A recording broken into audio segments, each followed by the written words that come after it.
What a well-behaved crowd. You know, you quiet down right on cue.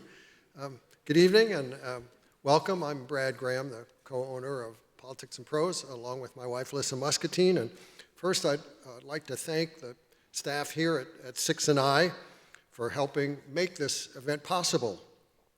We at Politics and Prose just love this place for author talks because, as you can see, it's just so wonderfully spacious and elegant. We'd also like to thank all of you for supporting both Six and I and P&P in our continuing efforts to bring readers and authors together. And what a pleasure it is to be hosting David Grann this evening. David is a writer at The New Yorker, where he's been since 2003, and which has proven a great home for him to do the kind of deep narrative reporting he's become known for. Even at a magazine filled with many talented writers, David has stood out for both the meticulous, exhaustive research that goes into his pieces and for his particular skill in weaving tangled facts, strong characters, and complex events into a propulsive, carefully structured narrative. That's true not only of his articles, but even more so his books, which have included The Lost City of Z, Killers of the Flower Moon, and The White Darkness, in addition to, most recently, The Wager, which, of course, he's here to talk about this evening. It's telling of David's ability to pick his subjects and to write about them in such an engaging way that his books and some articles have gone on to become the basis for movies or streaming series. David spends lots of time thinking about how to structure his stories, and he said that he believes in trying to tell stories as they unfold, which means letting them play out over time. One result is that a sense of mystery and suspense is maintained for readers. And that's certainly true of The Wager, which has the twists and turns of a thriller. It tells the true saga of British naval officers and crew in the 18th century who became stranded on a desolate island off the coast of Patagonia and descended into murderous anarchy. It's an extraordinary saga of survival, of suffering, of duty, leadership, and mayhem. But equally fascinating is what happened after a small number of survivors incredibly made it back to England with conflicting accounts of their ordeal. And after everything they endured, they're summoned to face a court-martial and the threat of being hanged for their crimes. The story is told from the opposing perspectives of several survivors who shaped their accounts to serve their self-interests. As such, the book not only provides an epic of shipwreck, of scandal, mutiny, and murder, but also examines how people and nations tell and manipulate history. First published nearly 2 years ago, The Wager is only now coming out in paperback, a delay that reflects how popular the book has remained even in the more expensive hardcover version, and it allows us this thrill of having David join us this evening. So please join me now in giving him a very warm welcome.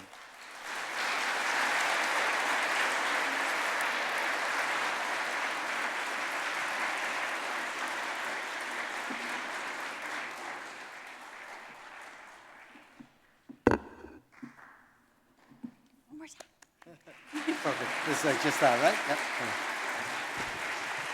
Thank you so much for that lovely introduction, and what a beautiful space. And it's so great to be back here in DC, where I once lived and spent a lot of time at the bookstore and hanging out. And in a calmer day, actually once covered politics, believe it or not.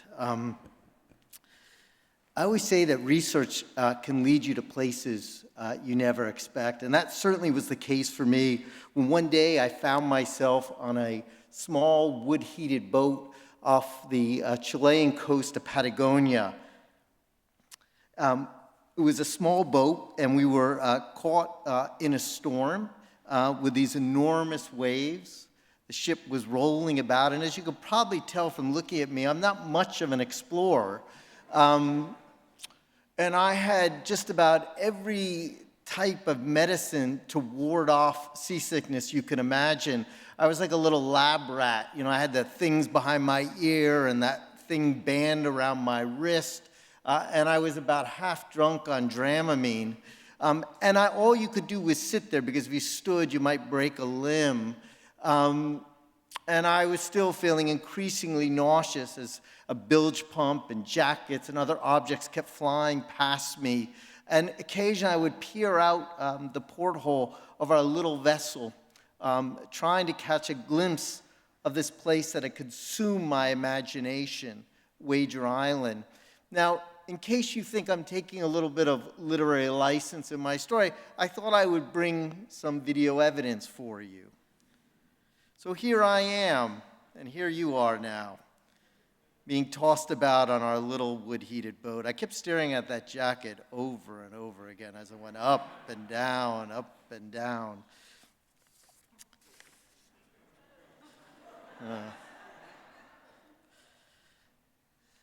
And it was on, as I was looking out the porthole, trying to catch a glimpse of this island that had consumed my imagination, a Wager Island.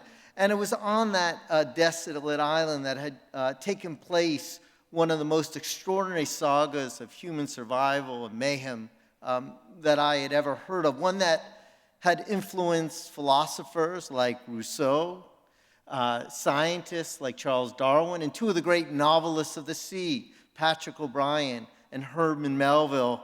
But as the ship kept rolling further and further over, and a little bit what was in my stomach kept rising up, I began to wonder what perhaps you're all wondering now, which is, what the hell was I doing in this boat in a gulf that was known as the Gulf of Pain?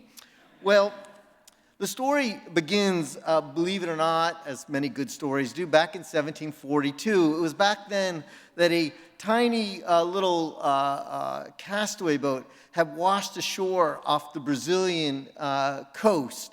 On board were 30 men crammed together, their bodies completely emaciated. They were so weak they could not even stand.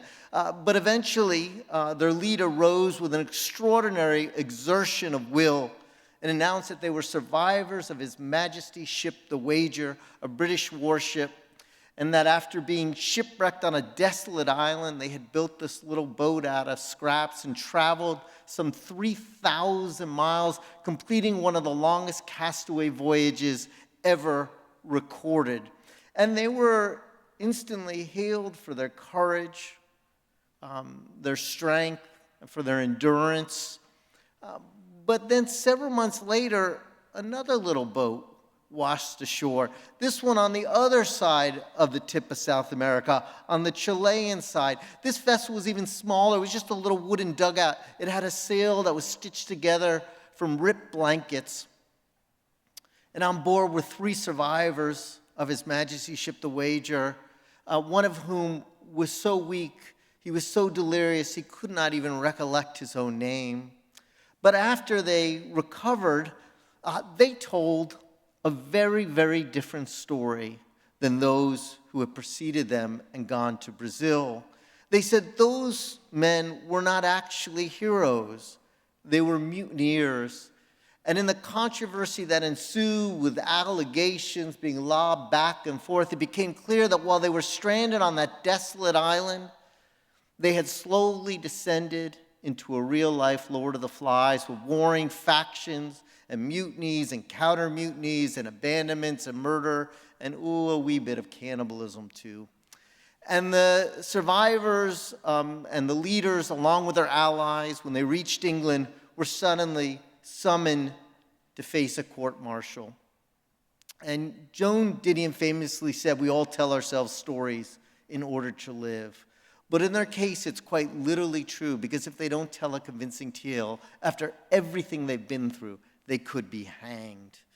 Now, they had once hoped to return to England bathed in glory and with riches. In 1739, after an imperial war had broken out between Great Britain and Spain, the captain and the officers, along with the seamen, had received secret orders to try to capture a Spanish galleon that was filled with so much treasure. It was known as the prize of all the oceans.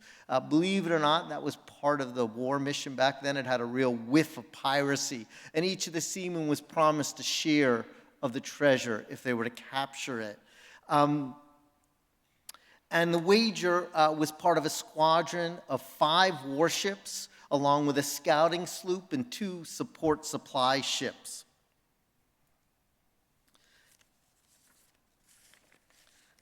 And the wager was, in many ways, the kind of ugly duckling of the expedition. This is a model of the ship.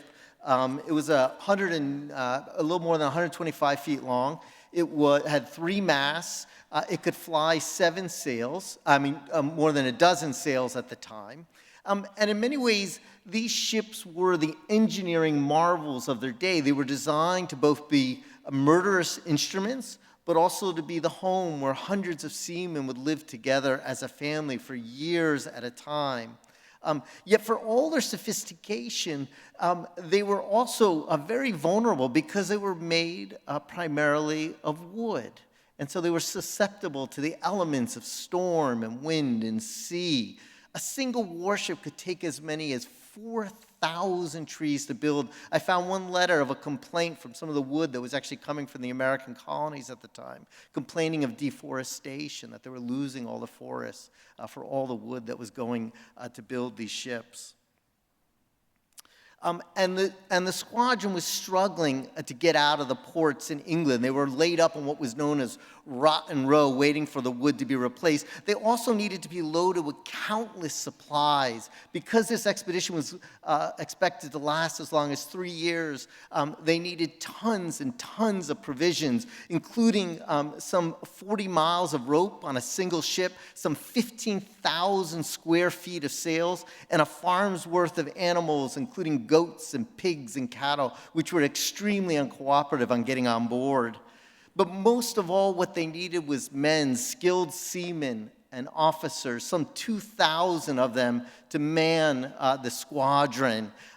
Yet after the volunteers, the squadron was still short of men. And so the Admiralty went around and it sent the press gangs around to essentially kidnap any mariners they could find and drag them on this expedition. They would go to pubs or to ports, and they would essentially eye you.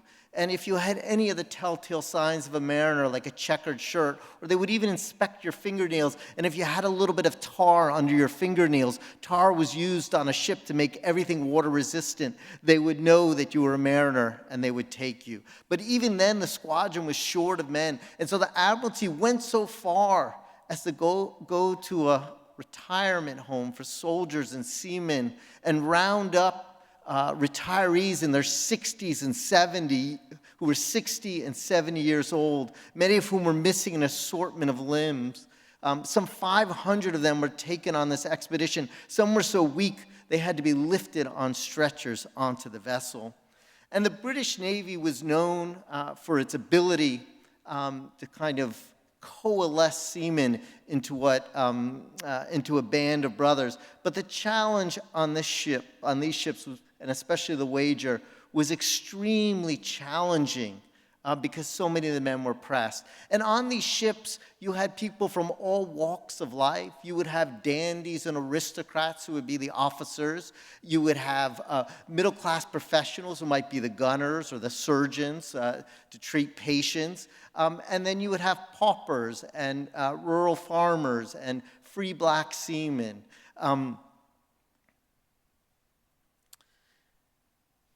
In many ways, a ship tested the bounds of sociability.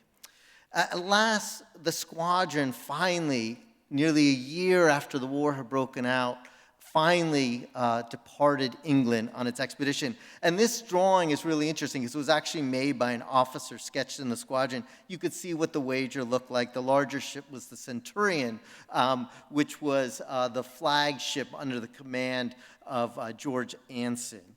And one of the things that particularly interested me in this story was that each of the seamen and each of the officers were meticulously often recording their stories in logbooks, and especially because this became a war over the truth. And we all tell ourselves stories. We all shape our stories. We edit them. We buttress them. We leave out the parts we don't like. We all try to emerge as the hero of our own story. And this was particularly true of the people on the wager. And one of the perspectives and one of the stories I try to tell the book from is from that of Captain David Sheep. He was somebody, he came from the aristocracy, but he was plagued by debts and always chased by creditors. And he finally found refuge at sea. And on the wager, he had finally obtained what he had always dreamed of. He had become the captain of his own ship. He had obtained his grail. The other perspective was told from the gunner of the wager. We don't know what he looks like because he did not come from the aristocracy. He could not afford to have a portrait made of him like other officers. But he was an extremely skilled writer, and in many ways he was the most skilled seaman on the ship, and he was an instinctive leader. But he knew, because he didn't come from the upper classes, that he could never become the commander of his own ship. And the third perspective is told from this 16-year-old midshipman on the wager, John Byron, who later became the grandfather of the poet Lord Byron, the story that Byron would tell would greatly influence Lord Byron's poetry. And Don Juan, Lord Byron, the poet, refer to it as my granddad's faithful narrative. And Byron, in many ways, is our eyes and ears onto this very bewildering floating civilization. He has to learn a whole new language that is taking place on a ship. Unlike many of the other seamen who were pressed, he had volunteered. He was always enraptured by tales of the sea. And until I had worked on this book, I had no idea how much of the language we speak today comes from the age of sail. So the terms that Byron is learning. For example, a scuttlebutt on a ship. A scuttlebutt was a barrel in the middle of a ship that was filled with water where the seamen would get their water rations. And what would they do? Gossip. So scuttlebutt. Piping hot. That was the boatswain's whistle for the hot meal. The meal was ready. Pipe down was the boatswain's whistle to be quiet before battle or at night. One of my favorite ones that I discovered was under the weather. I always thought that was just a perfect metaphor for sickness. It turns out it's quite literal, that when you were a seaman on board a ship and you were sick, you did not serve on watch, so you were not on deck. You were kept below, secured, underneath the weather and the elements. And perhaps my favorite phrase of all, which came about later, was to turn a blind eye, which came from Lord Horatio Nelson, the admiral, who had one blind eye. And he wanted to ignore his officer's signal flag to retreat. So he took his telescope and he put it up to his blind eye so he couldn't see it. So that's why today we say to turn a blind eye. And Byron finally, at one point, he hears the order, go aloft, my boy, go aloft. He has to climb one of these 100-foot masts. And he can look out and he can see the rest of the squadron. And he is ready at last to write his own great sea tale. An adventure. But of course, then everything begins to go wrong. The squadron is being chased by a Spanish squadron that is even more powerful. And then they have to go around the seas of Cape Horn. And the seas around Cape Horn at the tip of South America are the most violent in the world. And that is because it's the one place on Earth where the seas travel 13,000 miles around the globe, never being interrupted or paused or blocked or slowed by land. And then they suddenly funnel between the tip of South America and Antarctica, where the seaboard is suddenly showering, the water comes funneling in, it generates the Cape Horn rollers. A 90-foot wave there can dwarf a mast of one of these ships. Winds can accelerate to 200 miles per hour. There are the strongest currents on Earth. And as the ships are going around, they are caught and battling what Byron described as the perfect hurricane, and their sails are blowing out. At one point, one of the captains in his logbook describes how he couldn't control a ship around Cape Horn because he couldn't fly the sails. So he ordered the topmen, which were usually the younger 18-year-olds, 17-year-olds on a ship, decline the mast, and they would hold on to the ropes with their concave bodies and use their bodies as sails to try to block the wind in these hurricane-force gales while the ship was rolling 45 degrees to one side and then 45 degrees to the other. And the captains know that they're going to need every seaman if they're going to survive coming around Cape Horn. And it's in that very moment where many of them could no longer rise from their hammocks, suffering from a mysterious illness. Their hair begins to fall out. Their teeth begins to fall out. Even the tissue that seems to connect their bones is coming undone. One seaman who had broken a bone at a battle decades earlier suddenly had that bone, which had long since healed, break and shatter in the very same spot. And it also seemed to be affecting their senses. As one seaman said, it got into our brains and we went raving mad. And they were suffering from that great enigma of the age of seal, which was scurvy, which killed more seamen at that time than any other diseases or battles or storms combined.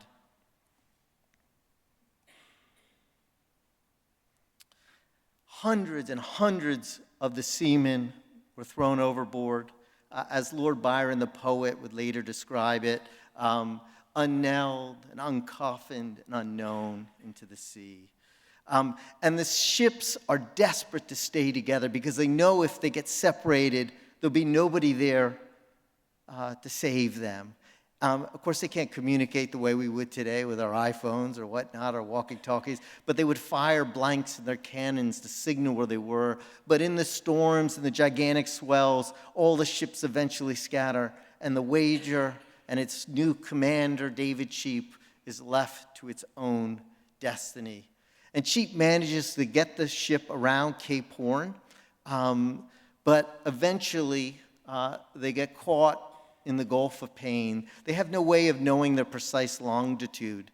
They have to navigate by dead reckoning because they didn't have precise clocks back then. And they miscalculate their longitude by hundreds of miles. And as they end up in this gulf, it's known as the Gulf of Painus, or which translates as the Gulf of Sorrow, or some seamen would later call it the Gulf of Pain. And the Wager suddenly hits a rock and shudders, and a 2-ton anchor breaks loose and falls through the hull of the ship. And then another wave comes and sweeps the Wager off the rocks. So here is this ship careening through the Gulf of Pain. Its rudder is shattered, water is pouring in. And you have to understand, these ships were their homes, their fortresses. Most seamen back then did not know how to swim, so you could imagine the terror.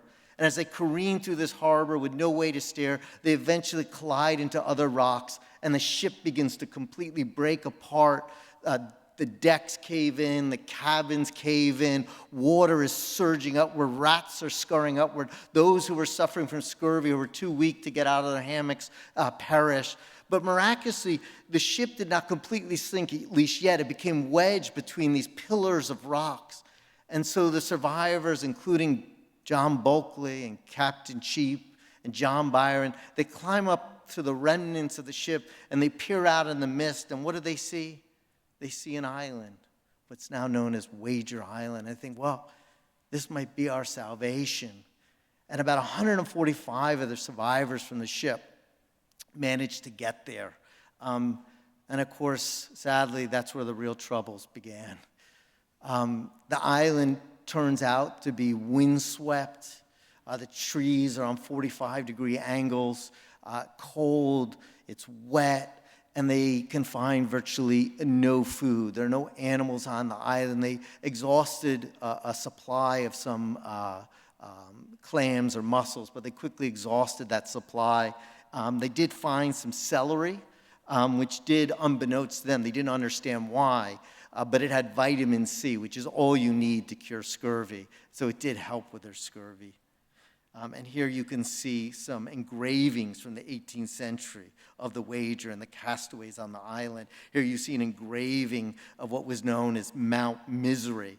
And they begin to try to build, Captain Cheap is determined to build this imperial outpost on the island. And he believes they should live and be organized by the same way they were organized on the ship, by strict military discipline and hierarchy. He was their commander of, at sea, and he should be their commander of land.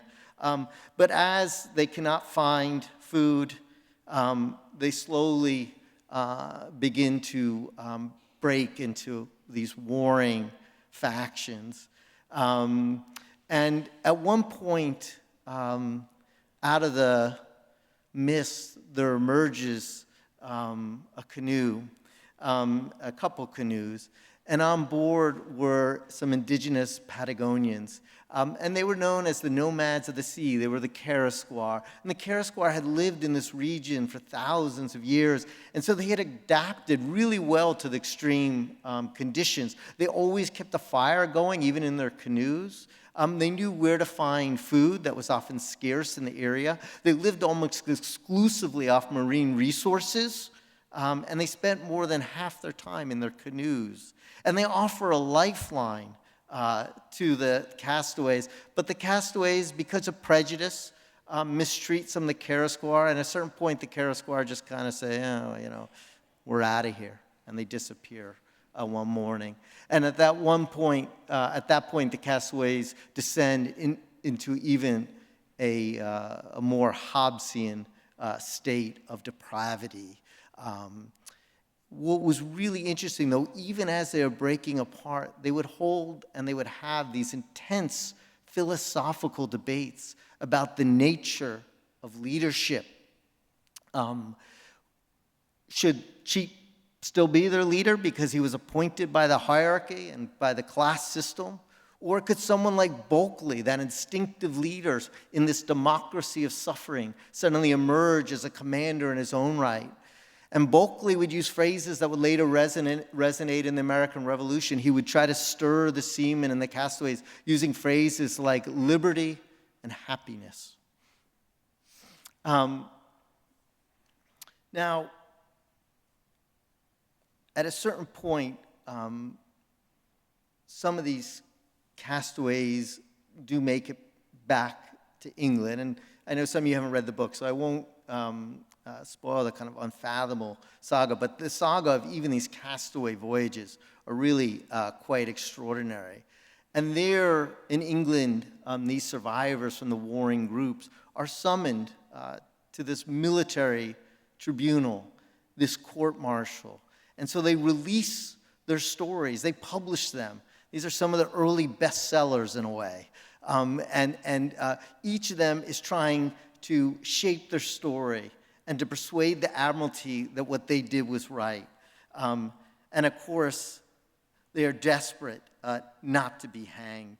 And this engraving here is really interesting because it's an 18th century engraving. It's a little faded, but if you look closely, you could see one of the shootings that took place. And really what's kind of interesting when you would read these competing accounts, it's not so much that they would lie. It would be the way, in a way, the way we all tell our stories. They would just kind of omit certain things or emphasize certain things. So one person might describe, in fact, the person who's seen shooting in this scene would describe in his account, he said, "I was forced to proceed to extremities."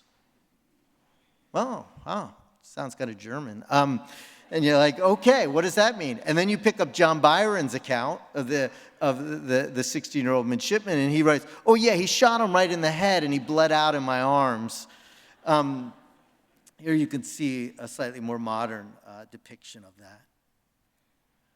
And this is, of course, the denouement that they are terrified of.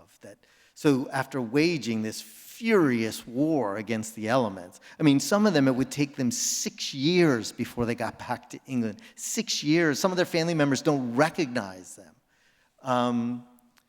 Now they begin to wage this war of the truth. And I would go to the archives in England, and I tried to tell the story initially through the archives, in a way that is most suited to my very paltry physical attributes. And I would travel to England, and you could pull these logbooks, and these muster books and these journals that were written on this expedition. You would get them in a box.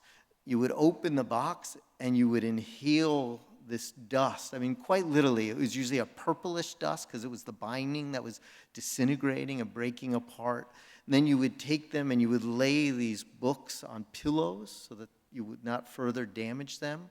And you would take a special kind of, almost looked like a bookmark, the way we would use it to turn the pages. And it took me over a year to really learn the language. I mean, I was like a struggling Byron trying to learn the language of the sea, the language of these ships, and learning how to read these documents, because they were written in this kind of archaic English, often with an S was rendered as Fs, and they would use these codes and symbolisms. For example, when I was reading the muster books, initially I thought, well, muster book's not very interesting. It would just list when somebody arrived on a ship, their name would be written down, their rank, the day they arrived, and that was kind of it. But there were always these little codes next to their names. I had no idea what they were, and I had these wonderful British historians who took me under their wing and very patiently tutored me. And I kept noting that one of the things that was always written next to so many of the names in the muster books was these two letters, DD, DD, DD. And finally, I called one of these historians and said, what does DD mean? He says, oh, that means discharged dead. And I realized that these books that initially I didn't think were telling me anything were actually telling me a story. And they were telling me the story of the horrific toll that this expedition had taken. And so I calculated all the DDs and all the muster books and realized that out of some 2,000 people who had went on this squadron, more than 1,300 of them were listed as discharged dead, meaning they had died during the expedition. And I would go to these archives and I would read these books, and I would hear complaints about that side is lying, that's filled with misinformation, and that's dishonest. And then I saw one of them accuse the other. They said, that's a fake journal. That's a fake journal. And then I would come back home.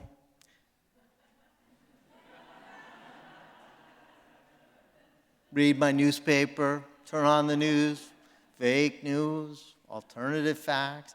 And then I would go to the archives, and they'd be having this war over history.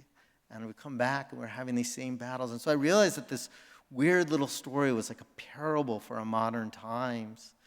And after about two years of doing archival research, I began to have this doubt, this gnawing doubt. Could I really tell this story? Could I really understand what these people had gone through unless I went to the island myself? And so that's when I got that foolish idea of saying, hey, sweetie, hi, my love, I'm just going to go to Wager Island. I'm going to go during winter because that's when the castaways were there.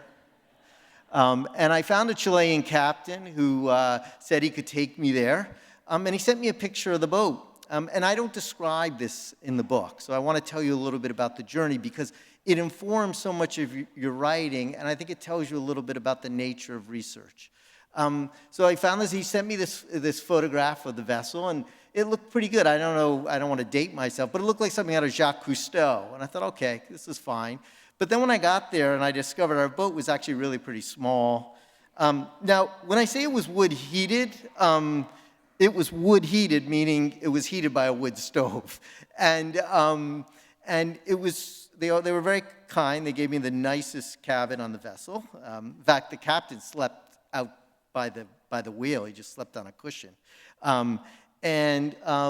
For 5 days or 4 days, the seas were so rough, we couldn't leave the port. We were going to leave from Chiloé Island, which is 350 miles north of Wager Island. And in fact, we were going to go in reverse the trail that some of those castaways who had washed ashore in that little boat, one of whom was so delirious he could not recollect his name. We were going to go the opposite, to follow in reverse the direction they came. And it was so rough that the Coast Guard, I didn't know they did this. I just thought if you want to die at sea, you can. But they actually closed the port, and we couldn't leave. And, I had a return flight. I started to get worried as the days ticked by. But finally, they opened the port. We were able to slip across a gulf. And then, for those of you who haven't been to Patagonia, and I had not been before, the coastline's a little like if you took a plate and you broke it. And so there are all these little islets along the coastline. It's all kind of fractured and broken apart. And so if you take your vessel and actually you kind of weave between the islets, you can actually shelter yourself from the open Pacific. And so that's what we did for several days. And here you can see my captain cutting down wood to heat our stove. And I think if it's in one of these pictures, I think he's doing that here, we would get our water for the vessel through a hose. He would take a hose and he would hook it up to the glacier streams. Let me just tell you, it was the coldest shower I had ever taken. Probably lasted 25 seconds. And I probably confess I might be only took 1 or 2 the whole weeks of the trip because it was just too cold. And then after, my confidence was coming along, but then after about 5 days of this, so the captain said to me, well, now if we're going to get to Wager Island, we're going to have to go out into the sea if we're going to get to the Gulf of Pain. And so just a little reminder, here we are again, catching our little glimpse of these violent seas, but it gave me my first glimpse of what these seas were like. And you had to just sit there, as I said, on the deck for about 10 or 11 hours straight until we would head back into a port for the night. And you couldn't stand, you quite literally couldn't stand because you would break something, and you obviously couldn't eat because they couldn't run the stove, but you also would not have wanted to eat. But I, not being the brightest bulb, am sitting there going, I just was trying to distract myself. What am I going to do for these 10 or 12 hours like inside a ping pong ball? And so I had this really bright idea. I said, well, I got my iPhone with me. I have an Audible book. This is an ad for the bookstore. I had Moby Dick on my iPhone. Let me just tell you, I think arguably the greatest work of American literature, the worst novel to listen to in a storm as you're being led to your ruin by Ahab. Thankfully, my captain was more skilled, and he did manage to lead us through into the Gulf of Pain. At one point, I always say we stand on history, and we're often unaware of it. And this is just a classic example of that. We were looking at the map, and the captain said to me, oh, that's Waller Island, and that's, I can't remember, Smith Island. I said, God, those are such English-sounding names, these little islands. And I said, they sound really familiar. And I brought a copy of one of the journals with me, and sure enough, they were the names of I think there were 4, actually. There were 4 British seamen who, when one of the little castaways sank, there wasn't space for them, and so they were abandoned on these islands. And so this is their epitaph, these islands. But the captain didn't know why they were named that way, and I'm sure most people sailing by, the few boats that do go by there, would have no idea why. And eventually, we were able to reach Wager Island. There's a picture I took of it. And I'm going to show you a picture now because my wife thinks I look so handsome. But I show it to you for a reason, which is I would read the accounts in the journals, and they would always say how cold it was. And the journals are often repetitive. They're just like, we're cold, we're hungry, we're cold, we're hungry, we're wet, we're cold, we're hungry, hungry, hungry, hungry, hungry. And it is true, you become completely obsessed when you're starving. So after a while, that's all they think about. They just fixate on. But I had looked at the temperature, and I said, well, it's not Antarctica. It's about 32, 33 degrees. How cold is it? And then when you get there, you could see how bundled up I am, and you realize how cold it is because it's always raining or sleeting. It's one of the most precipitous places. It's always, there's so much moisture and water. And then the wind blows about 20 to 30 miles an hour right off the ocean every day. And so it dawned on me only then that, oh my God, they were all suffering from hypothermia. It hadn't even occurred to me. They just had rags of clothing as the weeks went on that island. And the island remains a place of barren, desolate, windswept, and cold. There is, as the seaman said, I was like, was there really no food, as they say in their journals? And there really is no animals on the island. They were not exaggerating. There are some birds that fly about outside the island, around it. I did find some of the celery that they had eaten, and I tasted it. It was very salty and bitter. But that was really about it. And they had also described in their accounts how hard it was to walk on the island. I thought, well, why couldn't you walk on the island? And then I tried it. And you really can't walk. I mean, the mountains come down straight into the ocean, so you can't walk around the coastline. You can walk around. There's sometimes a little beach, but you can't walk around the whole island. And to walk in the middle of the island where there aren't the mountains, the terrain, the trees are so knotted, and your feet just sink. And I walked maybe 100 yards. I was just exhausted.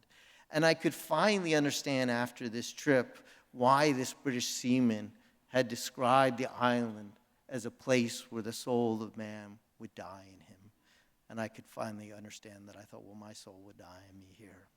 And at one point, our captain said, look, over here. And he pointed to a stream. And it was a little stream off the ocean, kind of going inland, and I could see some timber.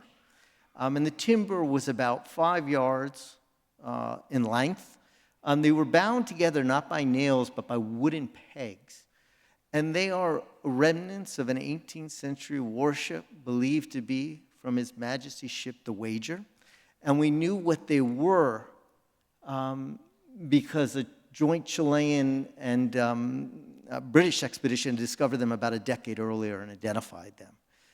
And as I stood there, and I'm going to show you some footage I took of them,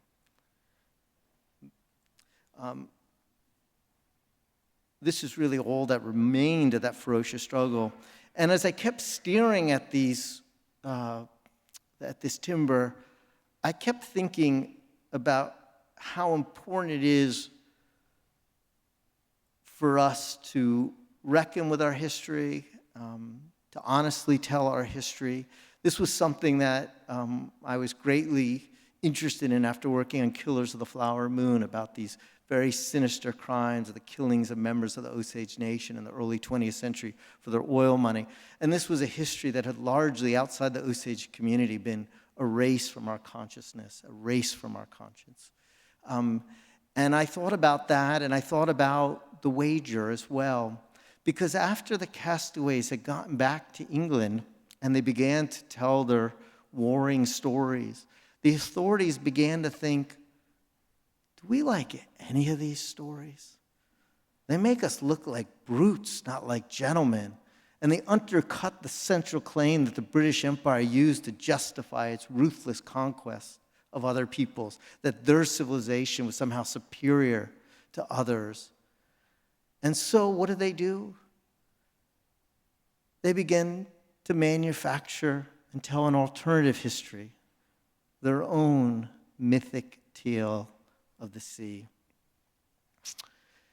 After many years, when I had been doing the research and documenting all the kind of warring voices, all the cacophony of sound, but as I stood there on that island, staring at those pieces of wood, they were the only remnants of the ferocious struggle that had once taken place there and of the ravaging dreams of empire.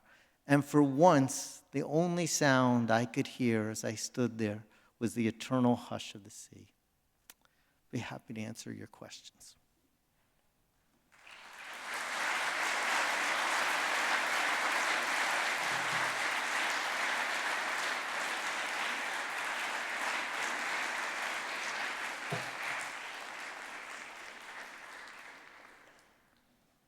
I think there's some mics. And I have, people get up there, I can read. I think I was given a question from, let me see if I can find it.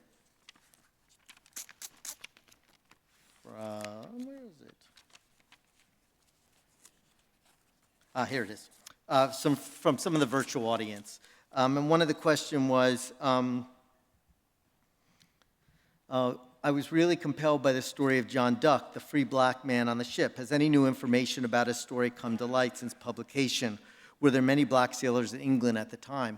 John Duck was a free black seaman on the Wager. And after they got back to England, so many of the survivors would tell their stories, but John Duck was one who could not tell his story. He had managed to survive the hurricane around Cape Horn, the scurvy maritime outbreak, the mayhem on the island, the castaway voyage, but he was eventually kidnapped into slavery. And so his is a story that cannot be shared. And it's important to realize that empires shape themselves not only by the stories that they tell, but also by the stories that they don't tell, by the stories they leave out, the pages that are ripped out of history. And John Duck's is one of those stories. And there is no new information about John Duck, and I would be very surprised if any ever emerged. But I think it is important when you're telling these historical stories to acknowledge the gaps in the historical record. Sometimes those gaps are just accidental. Maybe somebody's account was lost. But sometimes it's for more systemic reasons that tell a larger story. And that was certainly the case with John Duck. Yes, I think there was another question. Well, my question is, how do you feel about Hollywood making The Wager into a movie? It's in great hands with Scorsese, but oftentimes movies don't really compare to the book itself. Yeah, so, I got the opportunity to work with them on Killers of the Flower Moon, and I watched the kind of dedication that they worked with on that project, and most importantly, how closely they worked with Osage Nation, which was really important to me. And so I feel like I'm in pretty good hands. I would never say to, Martin Scorsese, I don't know about that tracking shot. I don't know. I come from the South, not the North. And I don't know anything about film. So the thing I really try to do is get into the hands of people who know what they're doing. But my view on this, on Hollywood is maybe a little different than some authors and even some friends I know who have had projects developed, which is I don't expect a film to be a replica of a book because they are very different mediums. And I think too often in our culture we collapse them and we conflate them. When I'm working on a work of history, my choices are limited. There are places I can't go in the narrative. I can't tell you what John Duck said. I can't tell you what John Duck thought because I don't have an underlying material to tell it. If there was sex on the wager, I'm not aware of it. There are no records. So there are things you cannot know and things you cannot tell. And so you are always trying to make the most vivid, compelling narrative based on the underlying materials you have. And that is part of the challenge of the art, is to work with those shackles. And in a film, you are suddenly going to have people inhabiting the people you wrote about. So you'll have John Byron or Captain Cheap, or in Killers of the Flower Moon, Ernest Burkhart, played by Leonardo DiCaprio, or Molly Burkhart, played by Lily Gladstone. You see them expressing emotion with their eyes, with a blink. There are suddenly souls within them. And so it's just a very different medium. And so the thing that I always care about is that through your different mediums, your art forms, you are moving with the same fierce commitment to the same truths. And that's what really matters. And so I feel like with DiCaprio and with Scorsese, I feel in incredibly good hands with regard to that. Yeah. Hi, I'm a journalist and a huge admirer of your work, and particularly the way that you structure real historical events into these remarkable narratives. And I wondered if you could talk a little bit about how you structure your stories, if you outline, if you weave different threads together, and how you do that, because I would love to hear. Yeah. I think structure, is like the DNA of a story, and it's almost essential. Until I have a sense of the structure, I often can't proceed. And again, you're trying to think about how will something work based on the underlying materials. I don't ever come to a story with a structure in mind. I don't know anything about these stories that I find. And so I'm learning about them anew, but I never come with a predetermined idea of structure. It is the underlying materials that will then reveal the structure to me, but it's not always easy to figure it out. But so, for example, with The Wager, you know, I was looking at these competing accounts, and I was thinking, okay, they don't agree. And normally when you tell history, you kind of have this kind of sense of omniscience. There's one narrator kind of weaving you through. What am I going to do? I can't resolve the conflicts in these accounts. They're all deceased. I can't interview the witnesses. I can't corroborate. I'm kind of trapped. And so I thought, okay. And I was stuck for a while, and then the idea occurred to me, okay, well, let me tell it from these three warring perspectives. And through each account, you're going to learn how they're shaping their stories. And it's going to get you closer and closer to the truth. I mean, I described that scene. I was forced to proceed to extremities. I shot him in the head, and I just kind of juxtaposed those two. And so you could see how one was shading their story, and then you're getting closer to the truth. And I kind of left to the reader. I also always have great faith in readers. You know, I never want to tell readers really what to think. I want to show them everything I know and let them grapple with the material the way I am. And certainly in the case of The Wager, to be the jurors and to provide the judgment of history. For Killers of the Flower Moon, I remember being so flummoxed about how to tell that story because it spanned so many years. There were so many people who were murdered. There were so many targets. There were so many killers. There were so many investigators. And I always want to stay close to some people. And I just couldn't figure out how to do it. And I had this crazy, I had a cardboard box in my office in New York. I didn't have a whiteboard, so I got this cardboard box and I broke it down. And I started to write on it all the different connections and the people and the guardians. And I just looked at this board. It looked like that Homeland thing. You know, now it's like a cliche in every crime show. You can't proceed unless you have a wall of madness. But it really was like a cardboard box of mayhem. And I just kept looking at it going, I don't know how to do this. I can't do this. To the point where I was really paralyzed for a few months. And inspiration for structure can come to you in the most unexpected ways. And it's why I always try to read widely and not necessarily read about even the things I'm working on. It's a long story, to be reading Faulkner at the time, and I was trying to read Absalom because there was a story in the New York Times about how this was the great novel, and I had never read it. And for those of you, I don't know if you've ever tried to read Absalom. It's an incredibly hard novel to read. I still don't think I really understand it, but it's a remarkable work, and I was reading it, and one night at around 11 o'clock at bed, I'm kind of reading it again. It's kind of written in this very unusual language. And suddenly occurred to me, my wife had just fallen asleep, and I sat up, bolt upright, and I said, that's it. That's it. 3 points of view. I'm going to do it from 3 points of view. And that's what Faulkner had done in his book. He had told it from 3 points of view, and he was trying to get at the elliptical nature of history. And so I thought, and it was suddenly I could then structure that book from Molly Burkhart, the Osage woman. She would be the center of the book. There wasn't enough material for me to build a whole book about her. But she could do a third of the book, and I could anchor the book around her. And I could pick the main lawman and do his story, and then I could do my perspective in the present to kind of show how there was a deeper and darker conspiracy that the lawman never exposed. So you never know how.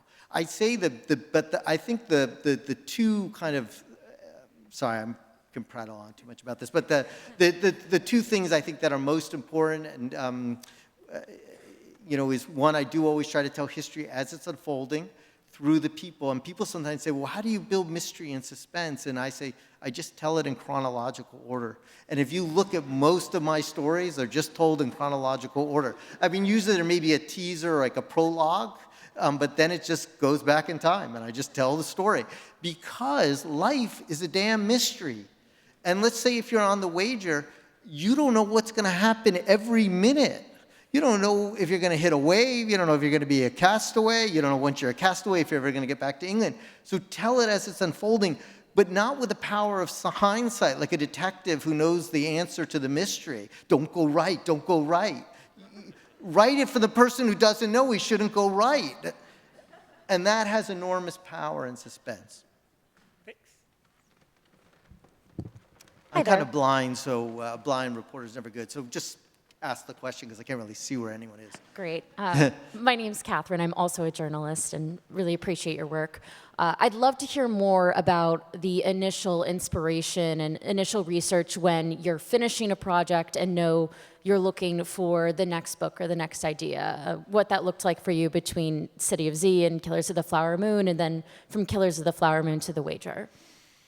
Yeah, it's the most unnerving time I find as a writer. I mean, I have all sorts of anxieties when I'm working on a project, but the worst one is when you just don't have something to sink yourself into, and you've spent half a decade researching a project and writing it, and you're like, well, what am I going to do now? And I try to read. I try to clip newspapers. It used to be a lot easier when there were lots of great metropolitan newspapers. So I'm always kind of clipping stories. I also do this thing, which is kind of weird, but if I hear about somebody who's kind of in an interesting job, I will just randomly call you. And sometimes you're really put out and irritated and hang up and say, look, I'm trying to cure cancer. I don't have time for you, kid. And sometimes they really chat, and I will just ask them questions about their work and sometimes say, are you working on anything, or do you have any thoughts for stories? And every once in a while, that will generate something. But I will remember, I'll give a very concrete example, which was from, I finished Killers of the Flower Moon, and then I did a very long New Yorker story, but I was kind of looking for my next book project. And I remember just kind of sitting at my desk in my office,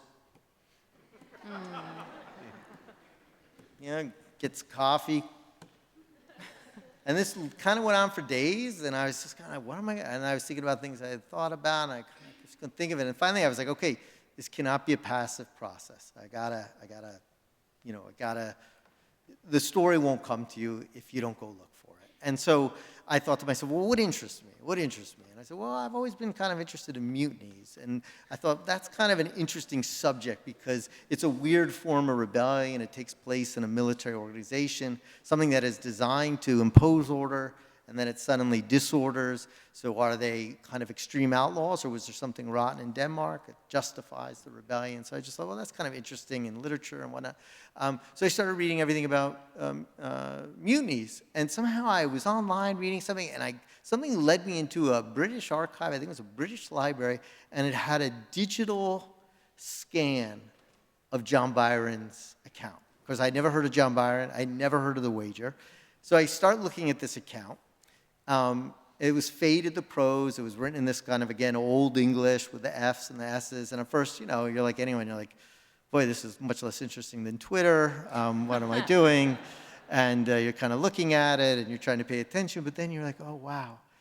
He described the hurricane around Cape Horn as the perfect hurricane. You're like, oh, that's kind of arresting. And he's describing the scurvy and the mayhem. And I thought by the time I had finished it, I was like, wow, this is incredible. Now, I still didn't even know that John Byron was the grandfather of the poet Lord Byron. So then I was like, all right, well, let me do a little research on who is this guy, John Byron? And then lo and behold, it turns out he's the grandfather of the poet. So then the story gets its hooks into you.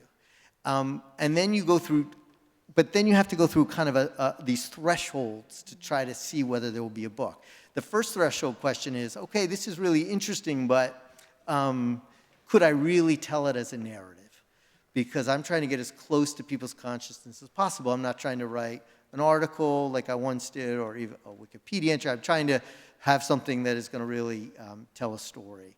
And so are there the underlying materials? I occasionally come across great stories, and they die in a quick cemetery because there's nothing left, or there are no journals, or there's nobody who can help share that story with me. And sadly, that is often the case.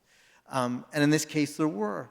But then I always have another threshold for a book, much more than if I'm doing a magazine story for The New Yorker, which is you're going to spend so long on this story, and I'm going to ask all of you to come along with me on a long journey.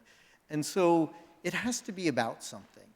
It has to be about something larger. It can't just be an adventure story or a story of human saga.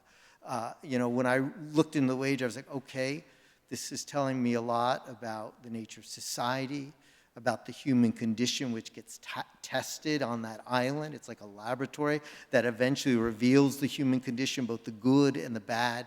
But then ultimately, I was living like most of us through these kind of chaotic times about the truth.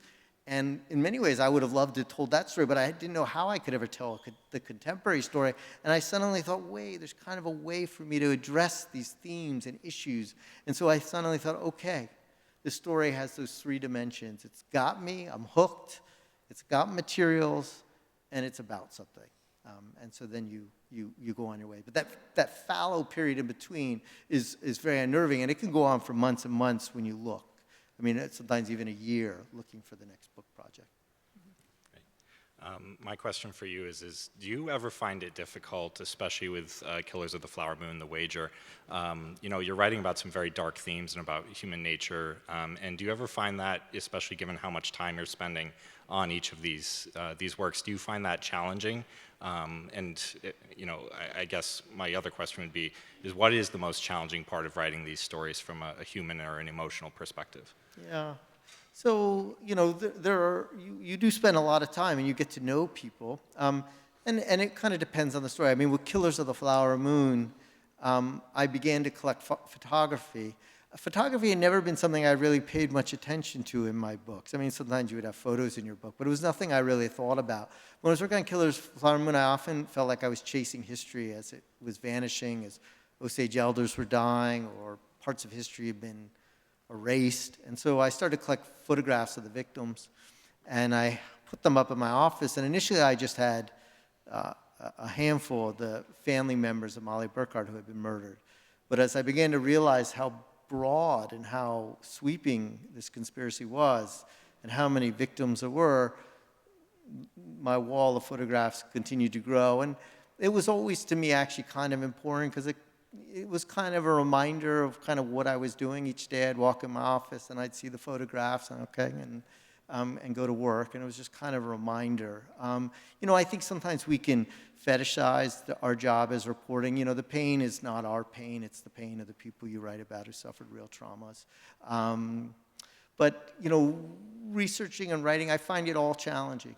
I don't find any part of it easy. You know, to be honest, I don't find, you know, I'm not a natural writer. I don't find, you know, to try to find the right words and put them in order to evoke something and be true to the facts is a puzzle. Obsessively trying to figure out what happened and get to the truth is a puzzle. So it's all a challenge, but it's also the motivating factor as well. And I will say there are great pleasures and joys along the way, but the joys and the pleasures are not often the ones that necessarily would be the readers. As a writer, for me, it's interactions, it's experiences I might have, like being on the boat to Wager Island with this great captain and the crew, and you know, it's an experience that will stay with me for life. I have friendships from the Osage Nation now, you know, that you know are just deep and extensive, and now they've been going on for you know well over a decade, so you know a dozen years, and I still go back regularly to the dances, and so those are pleasures that aren't in the book, but things that I'm so grateful that I had those experiences. Thank you. Hi, I'm Kendra Poole, and you've sort of already touched on this a little bit, but I thought I'd throw the question out there anyway. So this is maybe a little bit more relevant to Killers of the Flower Moon as well, but when you're researching and you're accessing all this kind of copious information, how do you distill that down to the stories you're actually going to tell and the characters you're actually going to focus on? Yeah, you know, it's really important, not just what goes into a book, but what doesn't go into the book. And so I will take incredible amounts of information. You know, for Killers of the Flower Moon, I had an office that by the end had, you know, God, I mean, must have been, I never counted, but must have been hundreds of thousands of documents just stacked in piles with rotting food between them. What I'll do is I will take every document I read and highlight and notate, and then I will enter that information in a very tedious fashion into a computer and cite where it came from. And then I create basically a digital library of all the information that's sitting in the chaotic room, as well as from books or whatnot.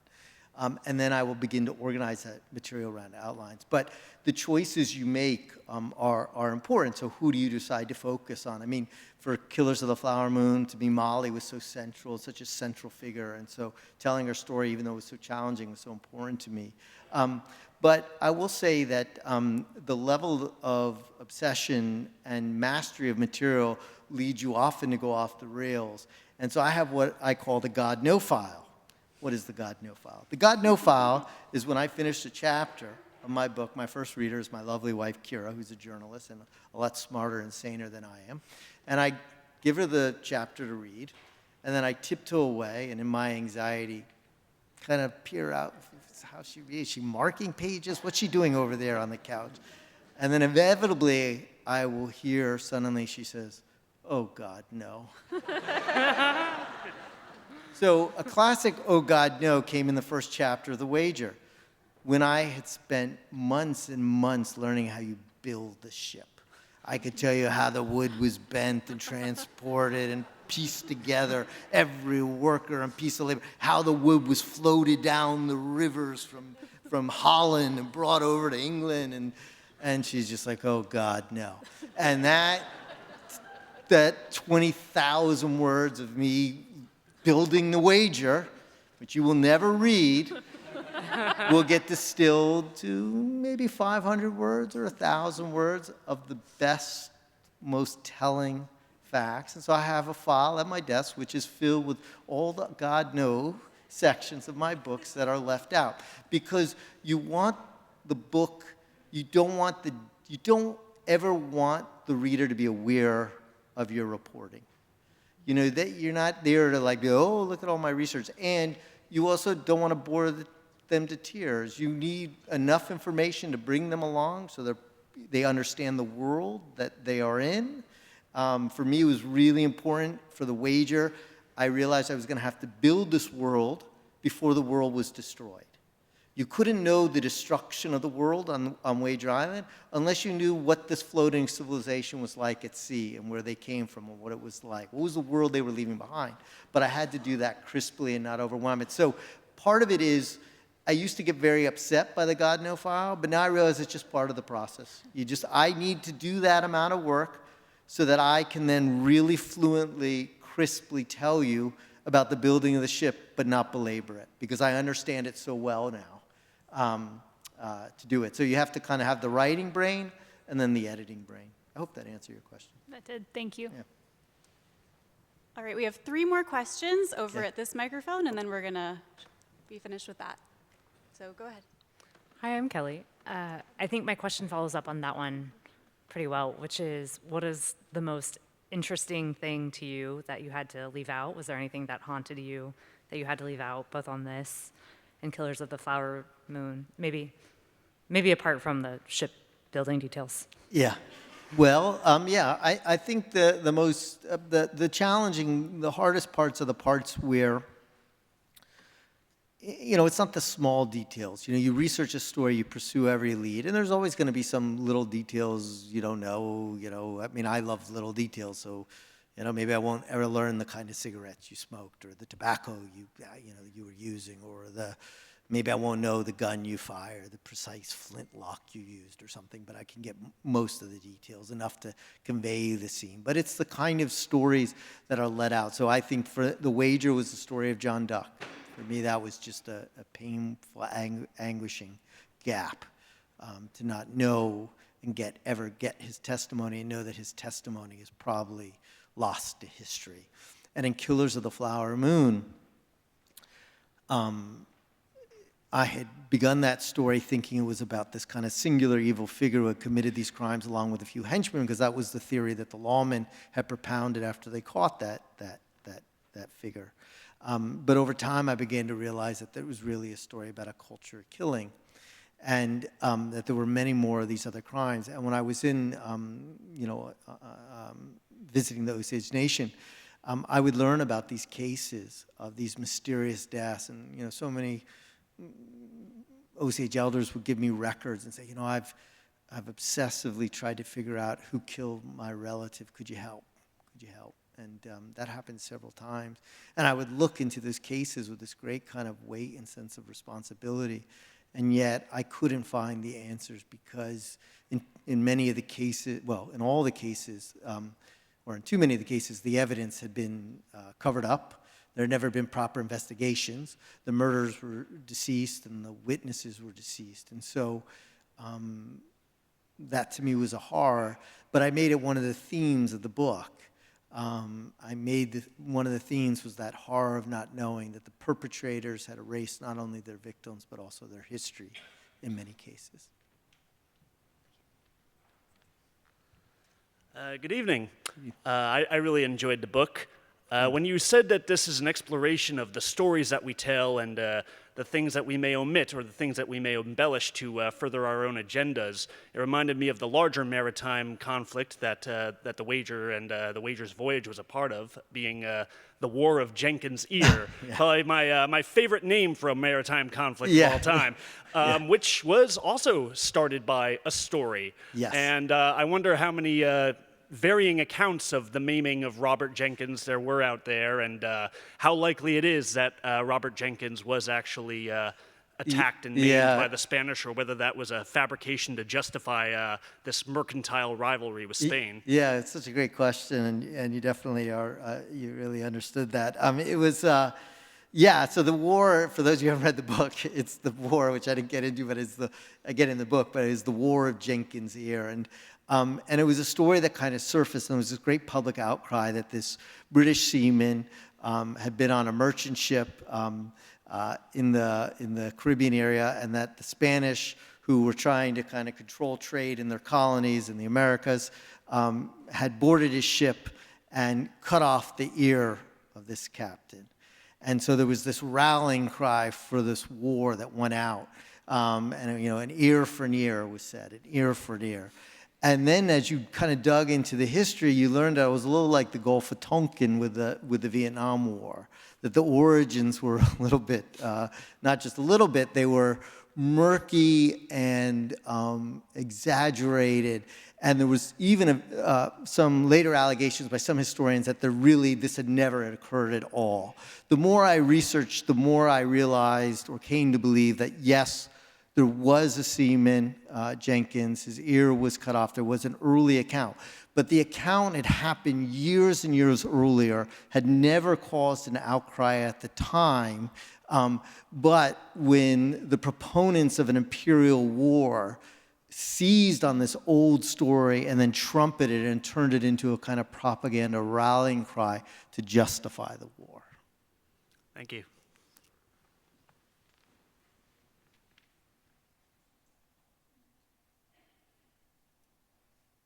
Is that it? I'm free. You're free. God bless. All